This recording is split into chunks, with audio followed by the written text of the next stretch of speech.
Hello everybody, it's Serafina and I'm here with your daily tarot insight. So before we begin, I would like to call upon the spirit of the universe that loves us unconditionally. I would like to call upon the spirits of this land, of this island, and of this ocean, and I thank them for holding this space and for their ancient wisdom.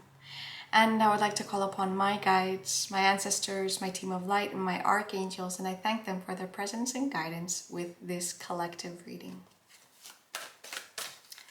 Okay, what guidance is there for the collective today?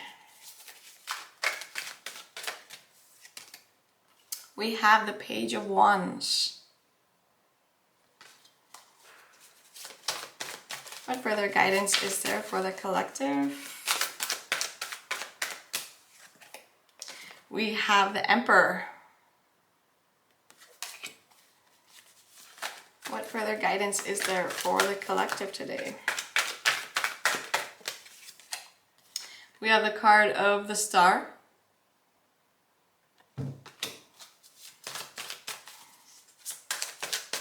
What further guidance is there for the collective today?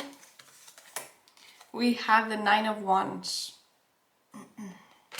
So lots of fire energy. What further guidance is there for the collective today? We have New Moon in Sagittarius. Luck is on your side. That's always nice to hear. What further guidance is there for the collective today? We have Freya. Phases and cycles. There is a beginning within every ending. And we can see this beautiful raven that she has next to her. Freya is the Norse goddess. Let's choose one more of this deck. What further guidance is there for the collective today? We have the card of the Seeker.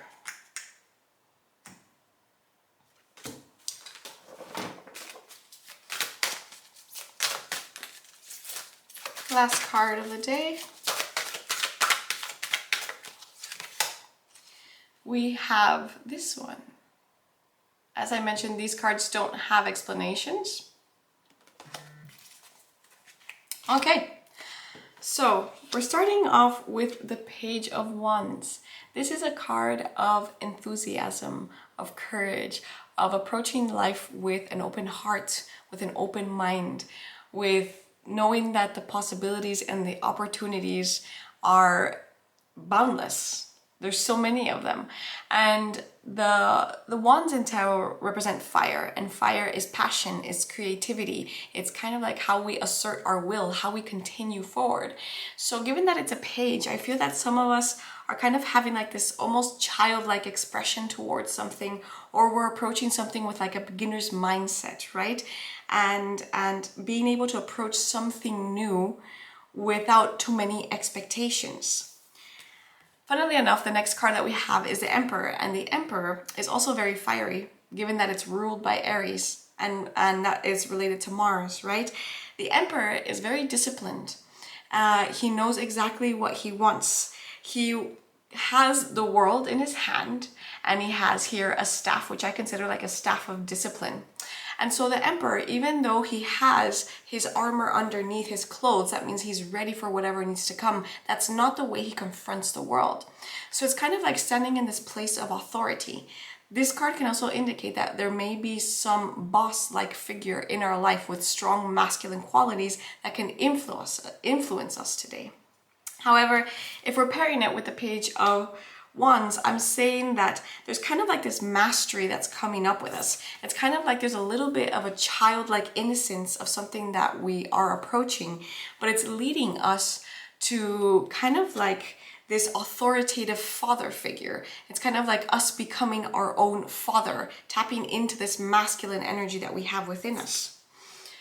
This is a beautiful card to have. The Star is a card of healing, right? You know, if we notice, we have water that's coming in from the past and water that's here from the present. And it's kind of like being able to mix these two and being able to stay in the present moment, right? The star is also ruled by Aquarius, and we just had a full moon in Aquarius. So whatever it is that ripened in that full moon for you is kind of like still having an influence as we're wanting into the new moon in Virgo next week. So another thing with the star is about us kind of like polishing ourselves off so that we can shine, so that we can all be luminous into what it is, whatever it is that we are kind of like working in, right? Whatever it is that we are allowing ourselves to be curious about right now in our life. We're finishing off with the Nine of Wands. The Nine of Wands, as you can see, this person has like a barrier of protection around them, and they even have like this that indicates that they've been wounded in the past. So this card is about us keeping our boundaries up. And the person who set up these boundaries has a really good reason for setting them up. But also sometimes it's a good reflection or for us to ask ourselves, are my boundaries a little bit too high? Am I allowing new experiences and new people come into my life? Or is it important for me to keep up these boundaries?